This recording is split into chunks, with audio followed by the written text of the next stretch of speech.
ఒక ట్రైన్‌లో food, water bottles అమ్మే స్టాఫ్ మొత్తం అందరూ కలిసి ఒక ప్యాసింజర్‌ని దారుణంగా కొట్టారు. అసలు ఏం జరిగిందంటే అతని పేరు విశాల్ శర్మ, ఒక యూట్యూబర్ అనమాట. మామూలుగా రైల్లో మనము ఫుడ్, వాటర్ బాటిల్స్, పులిహోర లాంటివి తీసుకుంటూ ఉంటాం.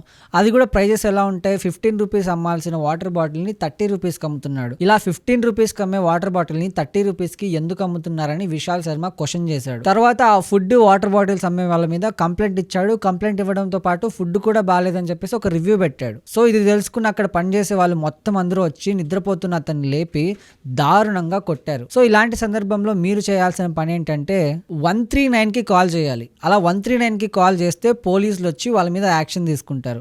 అండ్ అదేవిధంగా ఎవరైతే ఆ యూట్యూబర్ని కొట్టారో వాళ్ళ మీద రైల్వే యాక్ట్ సెక్షన్ 145 కింద, సెక్షన్ 351 బిఎన్ఎస్ యాక్ట్ కింద వాళ్ళ మీద కేసు అయితే బుక్ చేశారు. సో ఇప్పుడు వాళ్ళ మీద లీగల్ గా యాక్షన్ తీసుకుంటున్నారు. సో ఇలాంటివి కూడా ట్రైన్స్ లో జరిగినప్పుడు చాలా జాగ్రత్తగా ఉండండి. పోలీసులకి 139కి కాల్ చేయండి.